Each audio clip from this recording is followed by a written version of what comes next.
"Mom, can you wait in the car? It'll be quicker." Michael said this while adjusting his glasses, without looking at me. I just wanted to help with the groceries, maybe choose the chamomile tea that calms my nerves. But there I went, to the back seat, invisible among the leather seats that smelled of their fabric softener, not mine. Through the window, I saw my son swipe his card without glancing back. Jennifer checked the bags: organic quinoa, almond milk, gluten-free cookies. Nothing from my list: whole wheat bread, cottage cheese, detergent for delicate clothes. Items I had tucked into my wallet, alongside the photo of Robert smiling in the garden of our old house in Maine. When we got back, I left the groceries on the granite counter. They disappeared, laughing at something I didn't hear. The duplex fridge hummed, full of expensive products I couldn't even recognize. In that hum lived a question that would haunt me. How can a full house feel so empty? It didn't happen all at once. They were small signs: a towel forgotten in the washing machine, a family dinner without inviting me, comments about adjusting the bills with an older person in the house. Small signs, but even the strongest house collapses through its cracks. You know when you have to ask permission to open your own fridge, when you measure every size so it won't sound like a complaint, when help comes with an expiration date, just like spoiled yogurt. I felt that for 12 months under the roof of the one I raised. I left my house in Connecticut, the hydrangeas I planted, Grandma's china cabinet, the smell of apple pie on Sundays. I traded all of it for a roof that turned into a roof of lead. But this is not a story of self-pity. It's an awakening. There comes a moment when silent pain gets up, puts on a coat, and says, "Enough." And then, even the smallest step becomes an avalanche. If something inside you recognizes this moment, stay with me. Every line may be the mirror you've been missing for your own liberation. The discovery of the automatic debit was waiting for me on the kitchen table that very night. The next morning, I tried to make apple pie, my award-winning recipe from the church contest. I opened the pantry and found only almond flour. "Gluten causes inflammation," Jennifer had explained. "The kids need to take care of their gut." I sighed. The kitchen where my love once baked no longer accepted my ingredients. While the tasteless cake baked, I heard voices coming from Michael's office. The door was ajar. "Has she still not deposited anything?" It was Jennifer, her voice low but firm. "Mom says Social Security is delayed," Michael replied, sorting through papers. "And we've already spent over $300 just on electricity." My name hung in the air like laundry on a line without clothespins. It wasn't the amount that hurt. I would have paid. It was being calculated behind my back, as if every lamp I turned on were an unnecessary luxury. I returned to the kitchen in silence and turned off the oven 5 minutes early. The cake collapsed. I threw the crumbs into the trash, and the sweet smell mixed with plastic, a perfect metaphor for where my dignity was being dumped. Later, I walked to Central Park, where older folks play chess. I met Dorothy from the church choir, who hugged me like she was hugging the whole world. She asked about my youngest grandson. I told her only a slice of the problem, and already her eyes filled with indignation. "Margaret, do you know your worth?" She squeezed my hand. "Don't let them forget." Worth, a word that can mean price or dignity. I walked back home with it pounding in my chest. In the hallway, I found a letter from the insurance company, annual health plan adjustment. Addressed to Michael Thompson, legal guardian, beneath the signature, payment pending. My heart raced, not with fear but with alarm. They were managing my life without asking me. That night, when the house slept, I sat at the kitchen table with a notebook. First column, expenses, electricity, gas, groceries, medicine. Second column, talents. I can sew, cook, teach English to immigrants, bake cakes that sell well at the neighborhood market. Listing my gifts was like lighting a candle in a dark church. I still know how to do things that matter. I tucked everything into the drawer, but something had shifted. If I was a weight on their scale, it was time to weigh my courage too. The bank envelope would arrive the next morning, and with it, the proof that my protection was costing more than I imagined. Friday, I woke up early to make breakfast for the kids. I wanted at least to feel that I was good for something other than raising the electric bill. I set out butter, honey, and homemade muffins. When Emma, my granddaughter, walked into the kitchen, her eyes lit up. But before she could take a bite, Jennifer appeared, perfect in her suit, and swapped the plate for a protein shake. "Grandma still thinks the old-fashioned way," she explained without looking at me. "Carbs in the morning make kids sluggish." It was the second food swap that week. Both left the same bitter taste in my mouth. Later, I went back to the park. Dorothy told me that choir rehearsals would start again on Sunday, and I felt a thread of joy pulling me up. But when I got home, I found a meeting in the living room. Michael, Jennifer, and a man in a suit I didn't know. "He's just the insurance consultant," my son said, in the tone you use with a confused child. The consultant opened a folder full of colorful charts. Housing, healthcare, food costs. And there it was again, my name in the variable expenses column. I sat in the armchair where Michael once learned to tie his shoes and listened as they discussed my life like it was a math problem. The consultant suggested more efficient solutions, including a nursing home with great social activities. "Mom wouldn't be alone," Michael said, drawing circles on the table. "Being alone isn't the problem," I replied, surprising myself with my firmness. "The problem is leaving without being consulted." The silence cut through the air. The consultant closed the folder. Jennifer looked at her watch as if she could speed up time. That was when I felt the ground shift. Every step from then on would require more strength than I thought I had. That night, Michael knocked on my door.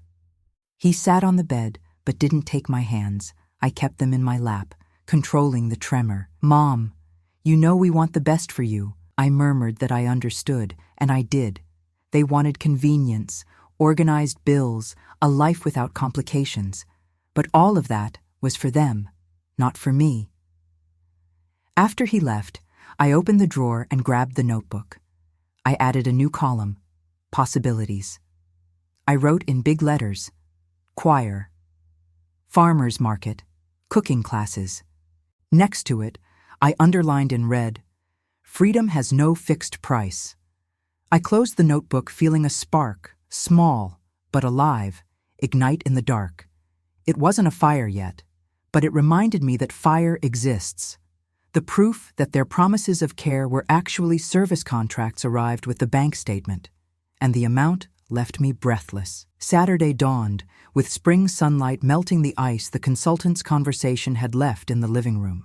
I opened the window, breathed in the scent of magnolias, and decided that nothing would keep me from choir rehearsal.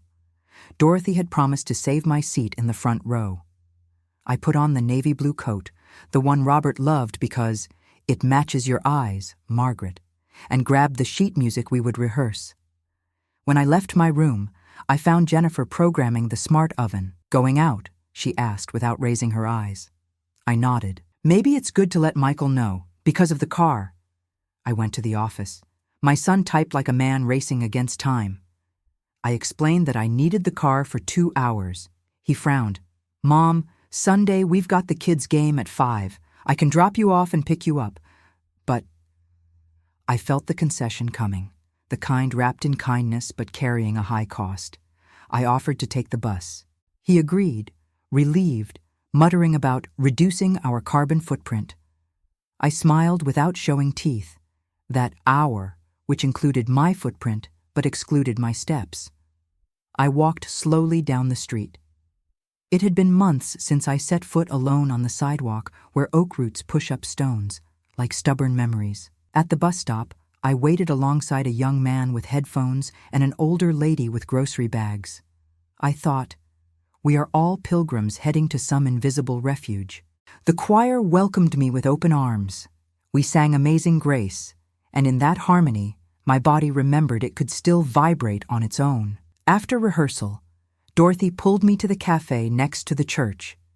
She ordered 2 slices of apple pie and whispered, "You've been coming less, Margaret. Are they clipping your wings?" I shrugged, but she saw the truth in my eyes. She told me about an opening at the farmer's market for someone selling homemade sweets. Your apple pie and preserves would be a hit. I scribbled the organizer's phone number on a napkin. I returned at dusk. In the hallway, I heard laughter from the living room. Michael and Jennifer watching a talent show. I passed by unnoticed. In my room, I placed the napkin inside the notebook. Something pulsed there, no longer a spark. It was an ember pressed between pages. But another surprise awaited me. When I checked my bank statement online, a new habit I had learned so I wouldn't depend on anyone, I found an automatic debit I hadn't authorized, kitchen renovation installment, a high amount, scheduled for 6 months. The new kitchen that rejected my recipes was now draining my retirement. I closed the laptop slowly. I heard Michael's laughter in the hallway and thought how certain sounds can wound more than words. I took a deep breath, kept my hand on the keyboard until the warmth faded, and was left with only one certainty. In that house, every affectionate gesture came with an invoice attached. On Monday, I would discover this was only the beginning. The family investment they had made in my name was about to explode in my face. They say the great upheavals of life happen in seconds and take months to reveal their true damage. Mine began on a gray March morning, a year ago, when I slipped while watering geraniums on the porch. I heard the snap in my hip, felt the world spin slowly as if the living room clock tried to delay its hands to spare me the fall. I lay on the ground among broken pots and wet soil, wondering if there was any more foolish way for a woman to grow old than by tripping over her own flowers. The hospital was a parade of minor diagnoses: minor fracture, physiotherapy, 6 weeks of rest. Michael arrived the second night, rumpled suit, phone buzzing non-stop. He helped me drink water, fluffed the pillow, and in that voice I remembered from childhood, the same one he used to convince his father to let him have ice cream before dinner, he suggested, "Mom, why don't you stay with us until you recover? 2, maybe 3 months?" The sweet tone hid the subtext. A mother under her son's care is proof of an exemplary family on social media. I agreed, numbed by medication and by the romantic idea of hearing children's laughter again. When I left the hospital, Michael and Jennifer had already planned everything. Selling my house, market is hot, excellent opportunity, and moving me into the guest room painted pearl gray. They said managing my money would be more practical if my account was linked to theirs. In that medicated exhaustion, I signed papers like signing birthday cards without reading carefully, trusting that love would fill in the blanks. On moving day, my house smelled of emptiness. I packed the china cabinet, but left the rocking chair. "Won't fit in the truck," explained the mover. I watched it leave in the elevator with strangers, like an elderly relative being sent to a nursing home. It was there, in the dim hallway, that I felt Robert whisper, "At least keep the blue kettle." And I did, pressed against my chest like carrying a spare heart. Arriving at Michael's, I came across architectural plans stuck to the fridge. Gourmet Project 2025. Jennifer proudly showed the 3D simulation on her tablet, describing retractable drawers where my wooden spoons would never fit. I sighed. No one noticed. That night, I mentally counted how many boxes remained unopened because there weren't enough shelves. They're all still in the attic today, labeled in my handwriting, linen towels, cake pans, church newspaper clippings. Some belongings, when sealed, also lock away pieces of who we are. 15 days later, Michael showed up with an investment contract. He needed to complete the down payment to trade in his car. He would use part of the money from the sale of my house. Guaranteed return. "Mom, your money will grow more than in savings." I signed again, convinced by the gleam in his eyes. Only later did I realize that by handing my future over to someone else's spreadsheet, I also gave away the master key to my own destiny. Today, picking up mail addressed to Michael Thompson, legal guardian. I remember that hospital hallway and the promise of a few months. Suitcases I never unpacked, contracts I never reread, recipes that never returned to their scent. All of it turned into fine sand slipping through arthritic fingers. That fall didn't just knock down my body, it toppled the foundation on which my independence rested. But on Tuesday, I would discover the crack was even wider than I imagined. The discovery of the kitchen debit robbed me of sleep. The laptop glowed in the dark, turning that installment into an unbearable beacon, reminding me with each blink that I was not part of the renovation, only the one paying for it. I closed the screen, but the number clung to my retina like a stain in my vision. At 3 a.m, I got up and went to the brand new kitchen, gleaming like the display of a closed store. The quartz countertop reflected the pale moon. I ran my hand over the cold surface, calculating how many apple pies I would need to sell to cover one installment. Then I noticed, in the corner, my old blue kettle forgotten on a stool. It hadn't been used in weeks. The new electric kettle promised perfect temperature in seconds. I picked up the kettle, hugged it, and went back to my room as if rescuing a war companion. The next morning, I waited for the house to empty. Michael at the office, Jennifer taking the kids to swim lessons.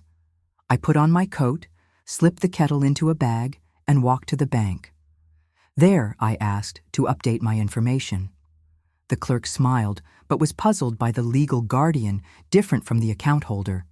I explained that I wanted to take back responsibility for my payments. She handed me blank forms. When I signed them, I felt the pen restore its weight, as if each letter gave inches back to my spine.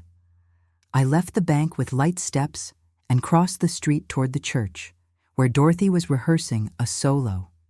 In her embrace, I released the weight I had carried for months. I told her about the kitchen debit, the itemized utility bills, the gourmet renovation. She pulled a flyer for the farmer's market from her bag. Registrations ended in a week.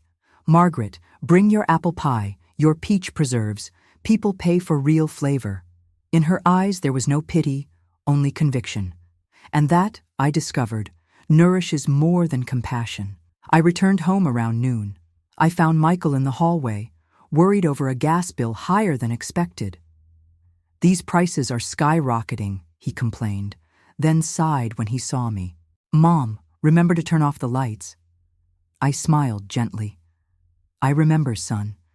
And let's also remember to talk about who pays for what." He raised his eyebrows, surprised at my tone, which, without being harsh, cut like a sharp knife. "After dinner," he suggested. I agreed. I spent the afternoon making pickled cucumbers, small, crunchy, seasoned with dill and mustard seeds. As the jars sealed with that pop pop, I thought that if each sold for $3, 4 dozen would already cover a third of the installment. When we sat down at the table, I opened the conversation without hesitation. I explained that I had reviewed my account, canceled the kitchen debit, and would take back control of my retirement. Jennifer cleared her throat. "It was just for convenience, Margaret. You were still recovering." I answered, without raising my voice. "The convenience of some cannot come at the cost of others' dignity."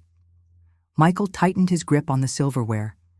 It took time, but he finally agreed to reveal all expenses. For the first time in months, I felt the table could hold real conversation. Afterward, I washed the dishes. Michael asked the kids for help. Something rare. My heart warmed, but I wasn't fooled. I knew that between apology and real change lies an abyss. In my notebook, I wrote, "Independence is a daily process." But on Thursday, I would discover that the true earthquake was still to come. 3 days after the bill meeting, I woke up to an unexpected symphony. Drawers slamming, hangers clinking, a vacuum roaring in the hallway.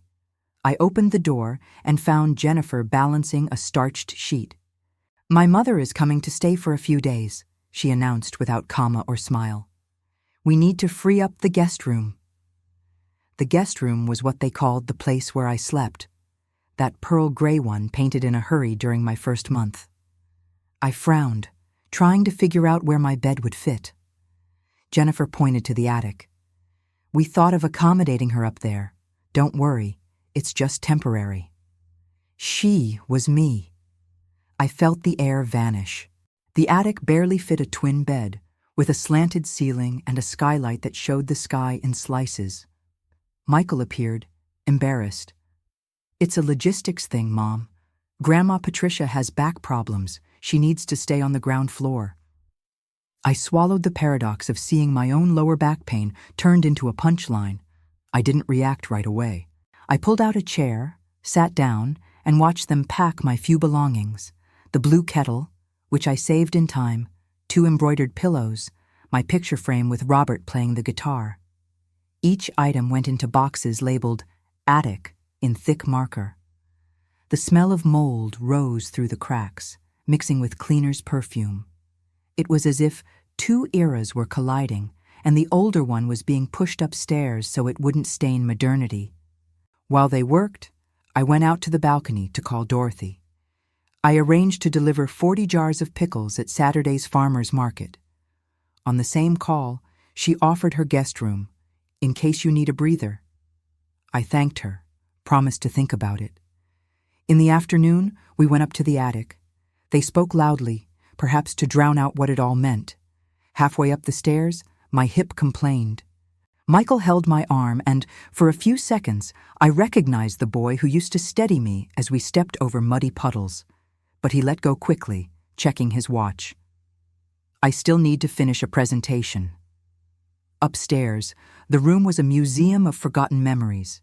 Boxes with my faded labels alongside the grandkids' old toys and travel suitcases.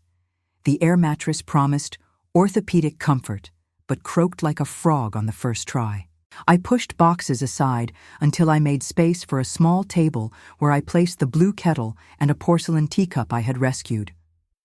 I hung the sheet music for Amazing Grace on a beam to remind the low ceiling that voices pass through wood. While I organized, I heard Michael explaining to his mother-in-law on speakerphone. Mom likes a more private little nook. I laughed to myself. Being made invisible had become an elegant euphemism. At night, the attic smelled of damp wood. The skylight showed a rectangle of purple sky.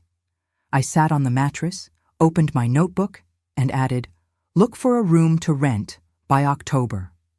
I wrote firmly, like driving a stake into soft ground. My hand no longer trembled. At the bottom of the page, I noted, "When the space shrinks, the soul learns escape routes through the gaps." I turned off the flashlight and lay down. The attic's silence wasn't exclusion. It was a chrysalis about to crack. But Patricia would arrive with more than luggage. She would bring the news that would change everything. On Wednesday, before dawn, I woke up earlier than the birds nesting under the eaves. The skylight showed a stubborn sliver of moon, and that silver was enough to light up my stomach. Saturday would be the farmer's market. I got up, testing my hip, stiff but willing. I opened the suitcase where I had stored trusted ingredients: dill seeds, apple cider vinegar, 2 jars of honey that Dorothy had brought from the countryside. I went downstairs without turning on any lights, part thrift and, I confess, part pleasure in moving clandestinely through my own house. In the kitchen, I found Jennifer's perfect dinner asleep in the dish. The smart oven blinked contentedly. I pushed aside chrome pans, cleaned the counter, and lined up 12 sterilized jars. While the water boiled, I remembered Robert saying that every great business starts in a simple pot. When the first pop echoed, sealed lid, Michael appeared in the doorway, wrinkled shirt, sleepless eyes. "Mom, making pickles now." "Yes, they need to rest 48 hours before the market." He ran a hand through his hair. "Market," I told him about the invitation. The registration's closing in 2 days. For a second, I saw something between pride and shame on his face. Maybe he was calculating the PR risk. An elderly mother selling jars in the square can look touching or embarrassing. "Don't you think it's too tiring?" he asked. I held his gaze. "Tiring is depending on others to buy bread." He fell silent, but before leaving he checked the oven's panel to see if I had changed any setting. That's when I noticed a folder open on the counter. Estimates for Patricia's stay at a senior wellness spa. 3 weeks would cost twice what they debit from my retirement every month. The irony cut like a blade. For her, 5-star spa. For me, an air mattress in the attic. I finished filling the jars with brine and dill. When the last one popped, I held it up to the light. Clear glass, clear contents, tight lid, everything I needed to be. I labeled each one in careful cursive, the same Miss Johnson awarded in 1962. I cleaned every trace of cucumber from the counter, giving the kitchen back its clinical gleam. I left only a basket with 2 still warm herb loaves on the island. I wanted to see if anyone would notice the aroma drifting through the hallway. Hours later, I found the bread cut into crooked slices on the kids' snack plates. Most of the crust, the part that crackles between your teeth, had been thrown away. Emma ran up to me. "Grandma, this salty cake is yummy." I smiled, but inside I felt the crumbs asking a question. How many inheritances are lost because they don't know how to bite the crust? That night, a family meeting to organize Patricia's arrival. Michael led a whiteboard with schedules for medications and special diets. When I suggested coordinating her physical therapy with her appointments to optimize the car, Jennifer said it would be too much strain for me. It came wrapped in cotton, but weighed like lead. "Strain is standing still," I shot back. Silence. Then Michael cleared his throat and asked if I needed financial help for the market. "No," I said. "I need you to stop moving my money without permission." I spoke firmly but calmly. For the first time, my voice didn't echo down an empty hallway. Later, in the attic, I lined the jars in a box, wedged them with cloth so they wouldn't knock together. The skylight showed only pitch black, but it didn't scare me. Each sealed lid was a small star. Before turning off the flashlight, I taped a note to the wall. "Have you bottled courage to open when they doubt you?" On Friday, I would find out I'd need every last jar I had saved. Saturday dawned with a porcelain sky veined in pink, a good sign. I carried the box of preserves down the still sleepy hallway. Michael offered me a ride, but I preferred Mr. Rodriguez's cab. I needed to arrive without surveillance disguised as kindness. On the way, I rehearsed every detail of the recipe: vinegar ratio, the trick to clear the glass, things no spreadsheet captures, but that hold reputations together. The market buzzed before 9. Flowers, bacon, laughter. Dorothy waved me to stall 7. I set out cloths, handwritten labels, a sprig of dill. My hip ached, but customers soon arrived. A man tasted my cucumbers, misty-eyed. "You brought my childhood back." He bought 3 jars. Memories flowed in exchange for coins. By noon, half the jars were gone. A reporter asked my age. I said, "After 70, we count only the springs that return." In her lens, I saw a woman lifting her chin with dignity, name reclaimed. Around 3, Jennifer appeared, flawless, sunglasses reflecting my stall. She feigned surprise. "You're overexerting yourself. We want you rested when Mom arrives." She bought 1 loaf, waved off the change, like tipping a street musician. Bile filled my mouth. By day's end, only 4 jars remained. I earned enough for 3 kitchen payments and therapy. Light bag, heavy pocket, a heart half euphoric, half wary. But at home, Patricia had arrived early, perfumes and suitcases filling my old room, complete with flowers and a brand new mattress, the same one called Unnecessary days ago. I greeted her warmly. Those who benefit aren't always guilty. Michael introduced me like a distant relative. Mom was at the market showing her hobbies, my survival reduced to pastime. That night, climbing to the attic, I heard Patricia ask, "Where does Margaret sleep?" Jennifer whispered, "She likes the upstairs. It's private." Privacy, a word dressed up to hide expulsion. On the mattress, I counted the bills, scented with dill, vinegar, and dignity. In my notebook, take, $187, kitchen, $160, balance, $27 for therapy. I drew a cucumber, proof even small fruit can build a wall when well seasoned. Patricia had brought more than luggage. By Monday, I'd learned she carried the secret bomb Michael had planted in my name. Days later, Jennifer's relatives came to admire Patricia's home spa. The table gleamed with porcelain and crystal. My bread basket had been pushed aside, hidden behind French macarons.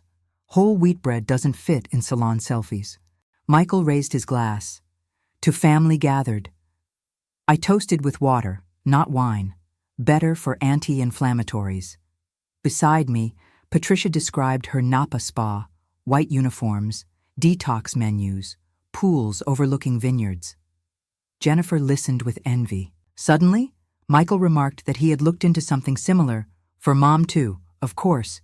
We just need to organize the market sales to cover the costs. The laughter that ran around the table sounded like dishes clashing in the dishwasher. Metallic, cold, efficient. I held the glass. Inside, something stretched, like an old rope about to snap. After dessert, I gathered plates. In the kitchen, I found Emma quietly crying. She had broken a crystal goblet and feared punishment. I hugged her and reminded her that glass is made of sand and fire. Sometimes, breaking gives back shape to what seemed immutable. I collected the shards and put them in an envelope. I wanted to keep them as a reminder that luxury without kindness becomes shrapnel. Later, in the attic, I called Sarah, my middle daughter, who lives in Boston, always buried in hospital shifts. I told her about the success at the market, the kitchen debit, the star-studded spa. Sarah took a deep breath. "Mom, this isn't right. I'm going to get a lawyer." She promised to come the next weekend. Before hanging up, she confessed she had set aside money for emergencies, in case you decide to move for good. The simple fact of a plan B blew fresh air into my tight attic. When I hung up, I heard steps on the stairs, Michael coming up with the envelope of shards. He sat on a step and looked at me. "Do you really want to keep going with this market? Isn't it heavy?" I looked him in the eyes and returned the question he kept avoiding. "Heavy for whom, Michael? For me, who carries pots, or for you, who carries the image?" He lowered his gaze. I took the opening. I told him I had opened my own account, that the kitchen debit had already been paid with the hobby, and that I planned to rent a room by fall. I heard a small fear in his voice, that he would lose the narrative where he was the dutiful son. He tried to argue that, out there, I would be at risk. I reminded him that fractures also happen inside a house, on spotless floors and slippery ceilings.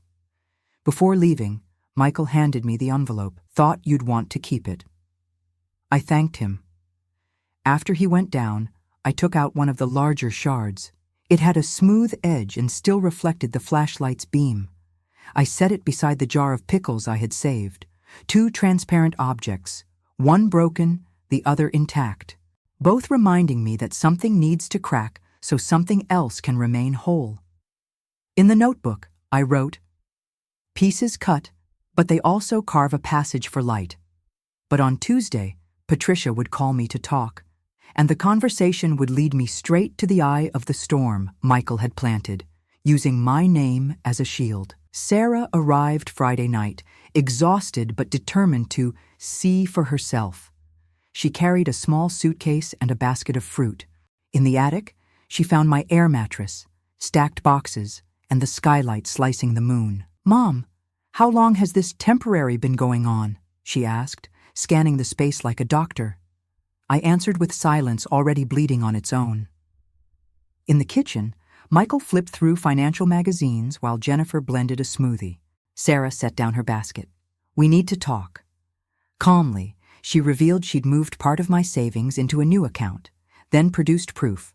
The rest of my house money had secured a business loan in Michael's name. Jennifer choked, Michael stammered, Sarah ended it. "From today, Mom controls her own finances." The next day at her clinic, while I waited for a hip exam, 2 messages arrived. The farmer's market offered me a permanent stall, and the library sought volunteers to teach cooking. It felt like the world was pulling out a chair for me again. That night, Sarah tested the attic mattress and shook her head. "Boston has apartments with elevators. Near my work. We can look together." Before bed, I left Michael a note with his bills. "As of October 1st, I will assume only my personal expenses. Through the skylight, the full moon shone uncut. I thought of my taped question, "Have you bottled courage?" and realized I had just opened the lid. At dawn, Patricia knocked, eyes swollen, robe wrapped tight. She whispered, "The investment Michael made. It wasn't in a company. It was in an online casino. He lost everything. The $45,000 from your house. Gone." My chest caved. She went on, "Jennifer doesn't know. I discovered it when he asked me to hide the statements. And last night I heard her saying, 'You're getting confused about money. They want to declare you incompetent.' I asked for proof. Patricia showed screenshots, Michael begging for secrecy, talking about my memory problems. I copied everything, hands trembling but steady in resolve. Together we went downstairs. Michael, whistling over coffee, froze when he saw us. "Did Patricia tell you about our surprise? We found a lovely nursing home." "No," I cut him off. "She told me about the casino." Silence. The mug shattered in his hands. Jennifer entered, pale, and heard the truth. Her husband had gambled it all. He collapsed to the floor, confessing 2 years of addiction, small bets that spiraled into ruin. I was going to pay it back, Mom. I swear. I looked at my firstborn, once a boy tying his shoes, and felt something crack forever. Not anger, but the sound of illusion breaking. "You stole from me, and you tried to lock me away so I wouldn't find out." I called Sarah. "I need the address of that Boston apartment, and I need it today." Michael wept among broken shards. Patricia held Jennifer. I climbed back to the attic to pack. The final crack had sounded. It was time to gather the pieces and rebuild far away. Sarah arrived 2 hours after my call. She found Michael still on the kitchen floor, Jennifer crying on the porch, Patricia packing her own bags. She had decided to leave as well. "Mom, are you sure?" Sarah asked, watching me fold clothes in the attic. "Certainty is what I have least, but clarity that I have in abundance." She helped me carry the boxes down. Michael tried to come closer, to stammer more apologies, but Sarah stepped between us. "Not now. Maybe never." In the car, on the way to the airport, I called Dorothy. "I'm moving to Boston. Can you look after my jars at the farmer's market until I'm back?" "Back?" she asked. "To visit. This isn't home anymore." The flight to Boston took 3 hours. Sarah held my hand during takeoff. Even at 72, I discovered I can still be afraid of flying, but not of starting over. The apartment in Cambridge was small but bright, with a window framing golden autumn, an elevator, and a kitchen where my blue kettle fit without asking permission. That first night, I made chamomile tea and wondered, how had it taken me so long to boil? Sarah slept on the sofa. In the morning, she brought croissants and coffee, the first meal in months where I didn't calculate if I was a burden. "Mom, what do you want to do now?" "I want to work," I said. "I want to wake up knowing the day is mine." We walked through Harvard Square, full of life, and stopped at a poster, "Community Center seeks cooking volunteers." I wrote down the number, feeling the street invite me in. Later, Michael called, "Will you forgive me?" "Forgiveness isn't the point," I answered. "Trust is, and trust, once broken, may never mend." That night, I opened a new notebook, Recipe Book of Independence, Volume 2, First Ingredient, Courage. Boston itself greeted me with salty air, ocean mixed with freedom. In the studio Sarah rented, I set my treasures, the kettle, Robert's photo, Amazing Grace, on the fridge. I listed future income, workshops, the farmer's market, maybe Giuseppe the baker, enough for hot water and dignity. At the community center, I declined posters with my photo. Aroma should spark curiosity. A teen, Kevin, asked for pancakes like his grandma's.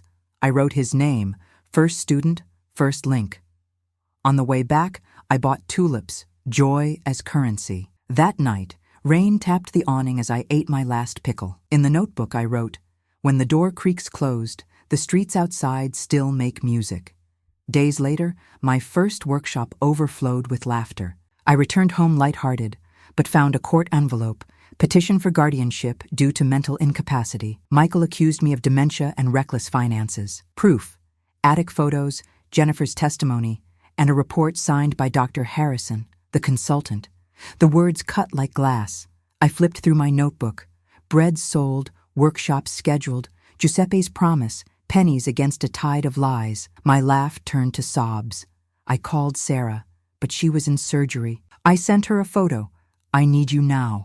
Chamomile tea trembled in my hands as I waited. Near midnight she called. This is harassment. Michael is desperate. She promised to fight back. I pressed my forehead to the window, watching harbor lights blink like indifferent ships. In the glass, I saw furrows, wet eyes, but embers still glowing. It wasn't time to sink. It was time to patch the hull. I opened a new page. Defense plan. Gather proof of sanity, document workshop success, request an independent evaluation, testify about the theft. At the bottom I wrote, who buries truth digs their own grave first. I locked the door, lay down fully dressed, a soldier between battles. The petition stayed on the side table, a reminder of where tomorrow's war would begin. But Michael had made a mistake. He underestimated the power of a woman who has already lost everything once. Because those who touch bottom sometimes discover they can swim better than they ever imagined. Sarah arrived still in her lab coat, bringing Dr. Patterson's dossier. It's a classic case of judicial manipulation, the attorney assured us, over speakerphone. He had me sign a power of attorney. We would file a counter-petition and a lawsuit for embezzlement if Michael didn't withdraw the guardianship request. At 7, we called on video. Michael appeared in a sleek office. In the background, Jennifer whispered, "Calm down. She won't do this." Before I could speak, he fired off, "Mom, your papers were with me because you asked. Don't invent mental illness in the family." He displayed a corporate psychiatric report about his own preserved management capacity. His, not mine. Then the trump card, an opinion from another lawyer accusing me of financial hostility that could harm the children's stability. My grandchildren. Sarah exploded. "Shame on you." Michael raised his hand, paternal. "We don't destroy family over misunderstandings." He proposed a deal. I would drop any theft complaint. He'd cancel the guardianship, and he'd assume a token payment of $200 a month. When the consultancy recovered, with no defined timeline, Dr. Patterson whispered that it was a trap. We needed to hit back, but Michael struck where it hurt. "A criminal case means police here, children crying. Is that what you want, Mom?" The words ricocheted. I saw Emma breaking the goblet, remembered Kevin asking about Grandma's recipes. Their images overlaid the $45,000. "Mom, I love you, but I won't accept legal blackmail," he concluded, voice like ice. He hung up. In the silence that followed, Dr. Patterson rubbed his temples. "Without a settlement, the court could freeze your assets until a ruling. Then it might collect from him, maybe." Sarah hugged me. We fight to the end. But the end felt like a gallows where I'd also hang the grandchildren. In the small hours, I woke to the hiss of the blue kettle. I sat at the table and opened the notebook. I added everything. Farmer's market, workshops, the small reserve Sarah transferred, Giuseppe's promise to prepay for future preserves. It would cover a bit more than a third. The rest would require cashing out my 401k, the cushion meant to hold me at 80. I wanted to cry, but the boiling water demanded urgency. The next day, I sat with the lawyer. "Withdraw the guardianship petition. I'll pay part with my funds. Michael assumes the rest." Patterson objected. Sarah cried, but I stayed firm. A lawsuit is war that leaves orphans on both sides. I'm a grandmother before I'm a creditor. I signed the partial payment agreement. Each dollar felt like blood, but quieter than watching a son in handcuffs. That night, Michael sent one line, "Thank you. No deadlines, no apology." I replied, "Take care of what you received. It cost dearly." I attached my herb bread recipe. Love persisting despite debts. In my notebook, debt paid, $18,500 balance, $20,600, Michael's responsibility. Note, planned loss, protection of the children. At the bottom, I scribbled, "The heart charges its own interest. Some call it bitterness. I'll call it care." Days passed. I measured time by the space pain took in my chest.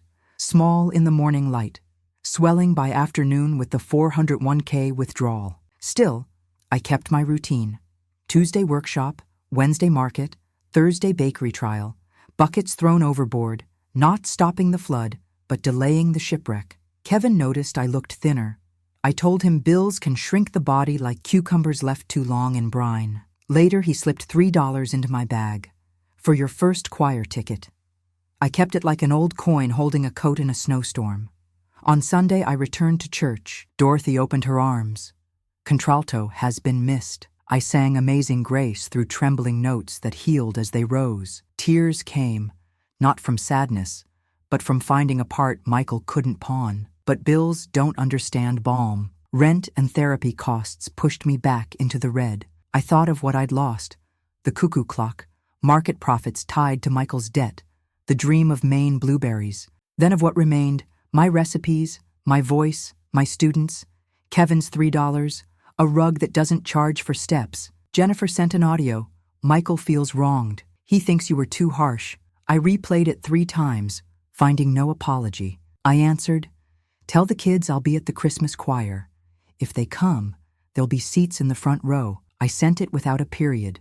Forgiveness is a sentence without an end. At the market, a woman in a red scarf told me my peach preserves reminded her of her mother. She forgave too much too. She paid with a 10. Did it work? I asked. When forgiveness tastes true, no one leaves hungry. That night, I cooked lentil soup with bacon. Wartime food, stretching supplies to stretch hope. I drafted a letter. If my grandchildren read this, let them know love and money weigh on different scales, and we can't always choose which one breaks first. I tore it up. The advice needed to be written without bitterness. Before bed, I drew 2 columns, what I lost and what remained. Left, figures, furniture, reserves. Right, names, songs, the smell of bread. What remained looked lighter, but it shone. I remembered the old market scale. Sometimes the smallest thing tips the balance. A drop of tenderness, a letter, could outweigh everything money cannot. The hull still bleeds, but now it's sealed with hot pitch, an old boatman's fix. Tomorrow I would write that letter, not to ask forgiveness or to charge, only to hand over my current map to those who will sail after me. My dears, children, grandchildren, or whoever finds this bottle of words in the sand of time. I write while my blue kettle hums in the back of the Cambridge kitchen. I no longer have many belongings. The 401k became a payoff. The china cabinet is pawned. The cuckoo clock tells hours in another house. Yet, when I add up what remains, I'm not in the red. Some debts are settled in silence, because dignity, when preserved, is worth more than any letterhead number. I learned, late, but still in time, that love and money are like flour and yeast, each with its role, but in the wrong proportion, nothing rises. And forgiveness is not a receipt. It's a seed planted in uncertain soil, sometimes sprouting, sometimes not. We plant it anyway, not to save the other, but to keep our own soul from hardening. If life ever lets someone sign in your name, read the fine print, not just of the contract, but of the heart asking. And if, by blindness or affection, you hand over the wheel, don't despair. There's always a way to steer back, even if the road shakes coins from your pocket and feathers from your pride. Stay crisp, like my pickles, sharp enough to resist mold, sweet enough to hold kindness. If a roof weighs more than it protects, carry your shelter inside. A kettle, a notebook, a song. Children will always be enigmas. We guide them home, but cannot control the paths they choose. When they fail, let them meet limits, not revenge. Echoes of their acts, but also the vibration of the bond. I lost sums that would have guaranteed a softer old age, but I preserved the bridge for repentance to cross one day. If it does, I'll be there, not to forget, but to remember together with empty hands and a clean heart. If these words bring comfort, share them. Many women sit in the back seats of other people's cars, with shopping lists that never reach the cart. Let them hear this voice, fragile and firm, and know there is a way out, even when the hallway feels narrow. Just take the first step and endure the creak. I close this letter, seal it with the aroma of my herb bread, and leave it between the pages of the Freedom Ledger. On a cold morning, you might find me at the farmer's market, selling preserves, or teaching a young soul to sing Amazing Grace without shame. And if these words serve as a handkerchief, Hold them to your chest, breathe deep, and keep walking. Life keeps stitching its own patches. If this story touched you, leave a comment about your own family struggles. Like if Margaret's journey reminded you, it's never too late to start again. Follow our channel for more stories of women who found strength where they least expected. Share with someone who needs to hear that independence has no age, and dignity is non-negotiable. It might be exactly what they need today.